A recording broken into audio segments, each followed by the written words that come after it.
um tipo de fermento químico contém NaH2PO4 e NaHCO3. Essa questão explora aspectos da química ácido-básica de soluções aquosas dessas substâncias, relacionadas com o seu emprego no fermento. Podemos imaginar cada um dos componentes isoladamente, atuando como ácido ou como base de Bronsted-Lowry em relação à água. Sabemos que a 25 graus Celsius, as reações a seguir têm os valores indicados para as constantes de equilíbrio. Então, estão todas as reações com o ânion H2PO4- em água. Ele se comporta formando essa e essa espécie, e o bicarbonato em água também. Todas essas reações são muito rápidas. Letra A. Indique as equações químicas que descrevem o comportamento predominante do H2PO4- e do HC3-. Justifique suas indicações. Bom, para a gente poder justificar, o comportamento predominante, ele diz, ou ele é observado, naquelas equações cuja constante de equilíbrio é a maior possível. Isso porque, quanto maior a constante de equilíbrio, mais favorecido foi o sentido direto, mais conversão de reagentes em produtos a gente teve. E quando a gente compara as equações em que o H2PO4- está em água, a constante maior é o K1. 6 vezes 10 a menos 8 é maior que 1,3 vezes 10 a menos 12. Então, da letra A, o comportamento predominante do H2PO4- é observado na equação 1, já que o K1 é maior que o K2. Já para o bicarbonato, HCO3-, a gente vai comparar as duas últimas equações, e o K3 e K4, o K4 é maior que o K3. K4, 2,2 vezes 10 a menos 8, K3, 4,8 vezes 10 a menos 11. Então, no caso do bicarbonato, predomina o comportamento descrito em 4, já que K3 é menor que K4. Letra A, ok. Letra B.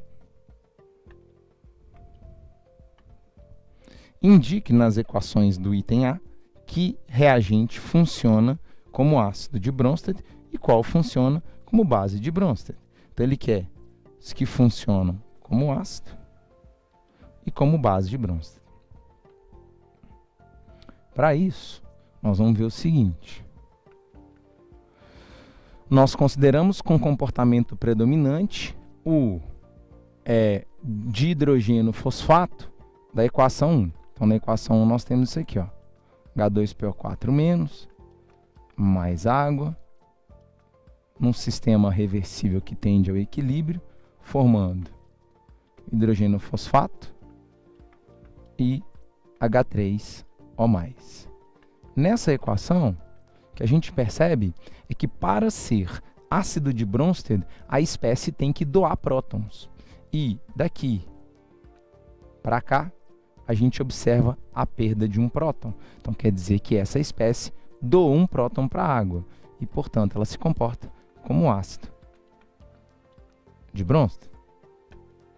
Enquanto a água se transformou em hidrônio, o que revela que ela ganhou um próton. E quem ganha próton pode ser classificado como base de Bronsted. Na primeira equação, é isso. Na quarta equação, a gente tem um comportamento predominante do bicarbonato.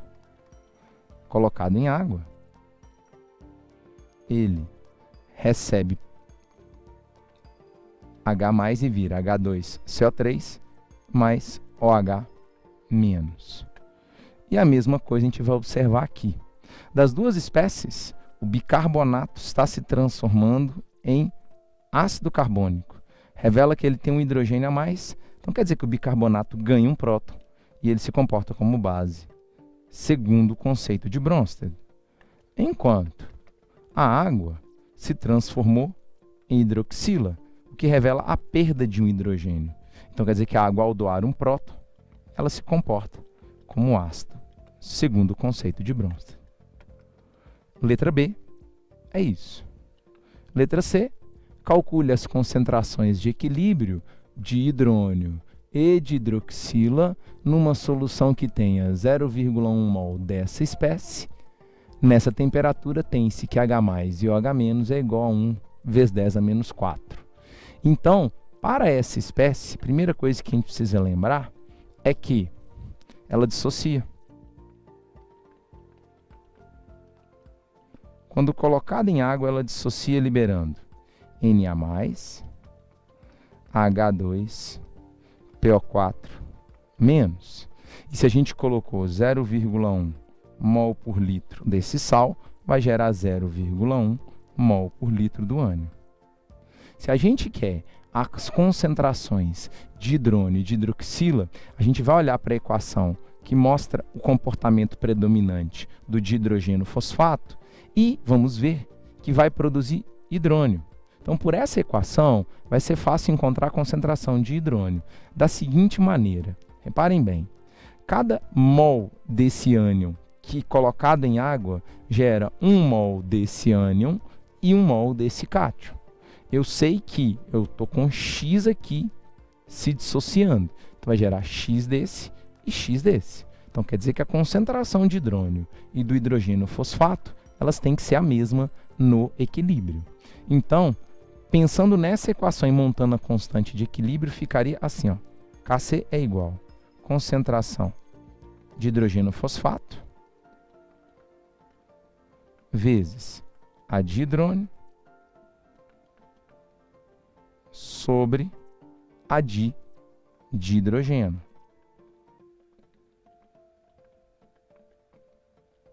Bom, o Kc dessa equação é o K1, que tem esse valor, 6,4 vezes 10 a menos 8. 6,4 vezes 10 a menos 8.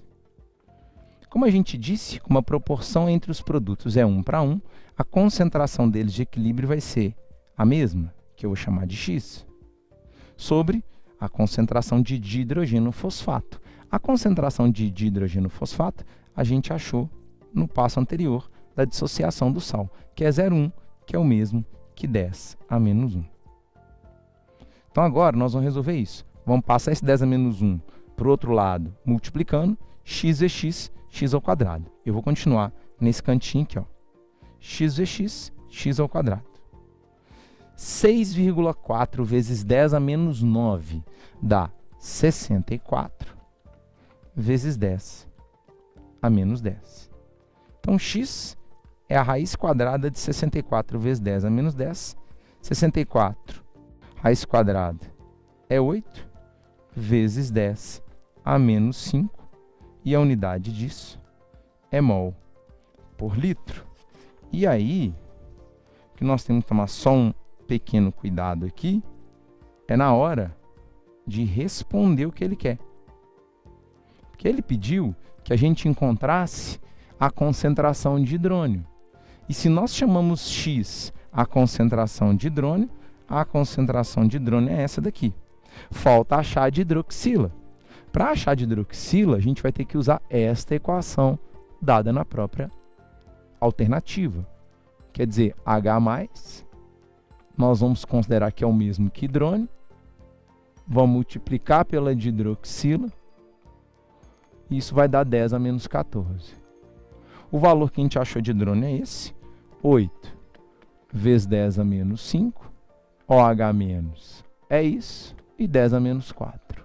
Passo esse resultado para o outro lado dividindo, e vou encontrar a concentração de hidroxila nesse caso, que vai ser igual a 1,25 vezes 10 a menos 10 mol por litro.